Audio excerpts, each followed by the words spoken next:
My son moved to Tucson around 2012. Regular visits since have provided many opportunities for birding. My first birding adventure there was to contribute to the Christmas bird count.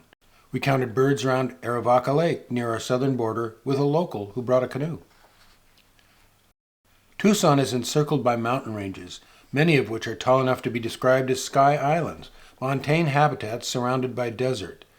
They are the dark, almost green splotches on this Google Earth view. These ranges are the northernmost limit for many tropical and subtropical species, as the Sonoran and Chihuahuan deserts form an effective barrier. Other near-enough sky islands include the Santa Rita Mountains, Huachucas, and the Chiricahuas. Tucson's nearest sky island is Mount Lemmon.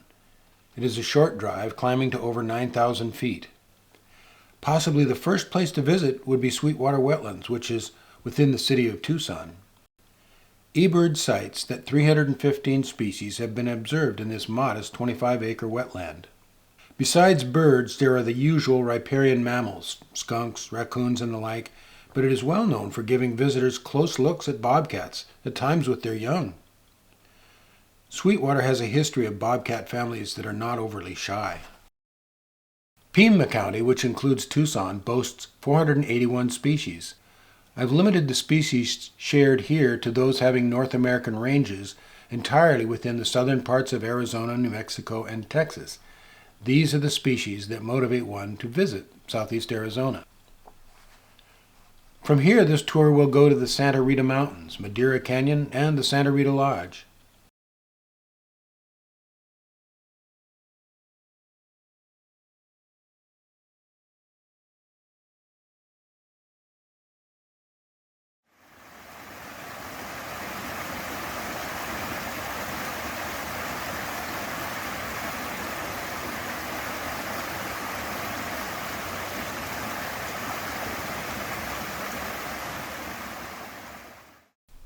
Central to the Santa Rita Madeira Canyon experience is the Santa Rita Lodge.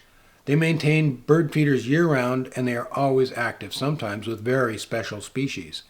I've included range maps only for those species that are essentially found exclusively in southeast Arizona.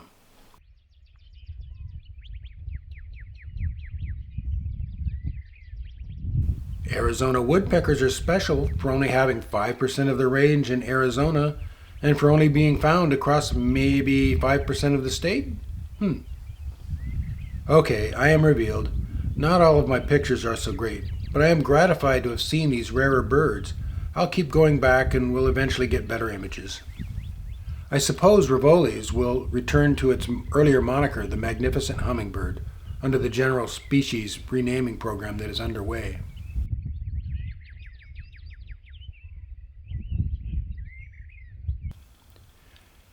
I've heard this nest, which is across the street from the Santa Rita Lodge, has been occupied by elf owls going back 20 years or more.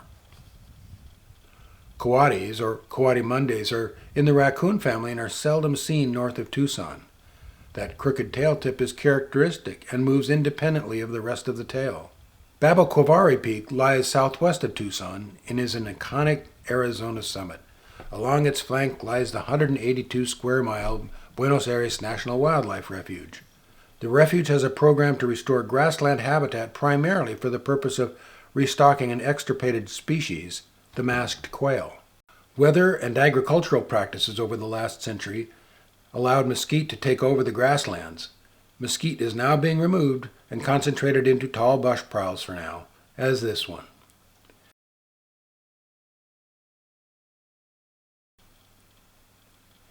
I don't intend this video to be a guide for where to find specific birds, but I will make this exception. Box Canyon is regarded as the best place to see five-striped sparrows. Here are a few moments looking up the canyon. Nothing is happening except peace and solitude, then back to the birds.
These next birds are most special, found north of the border only in small parts of southeast Arizona. Notice the range maps. These ranges are why you come here.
Wrapping up now for that 2013 bird count, I asked that we have a local birder on our team because my son and I didn't know the local birds. We could take care of other elements of the bird count, such as recording species. On the appointed day, we were joined by a very skilled birder with a canoe at Aravaca Lake. My son and I were amazed at his skill at identifying birds at great distances by ear. When complimented, he humbly offered that it was the only thing he was ever good at. I did not fully appreciate the modesty he was expressing at the time. By chance, I was reading the big year on the flight home to Washington State and learned that he was one of the guides who assisted these competing birders. He is renowned and guides trips around the world.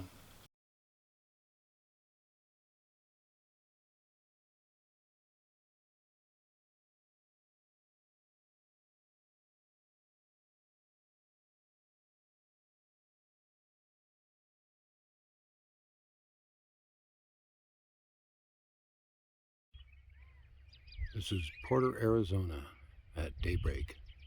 Moon ahead and Cave Creek. Dawn chorus.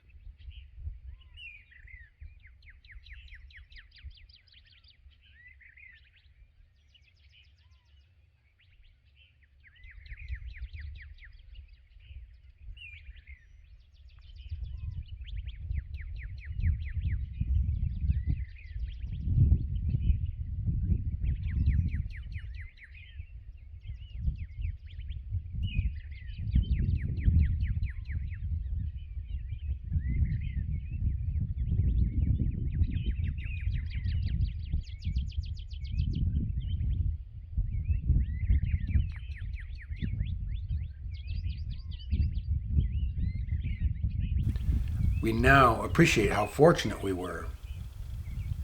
On that fun note, I'll end with the birds. I hope you enjoyed seeing what you might possibly find if you visit Southeast Arizona. What follows is a 5-minute segment of the dawn chorus I introduced at the beginning.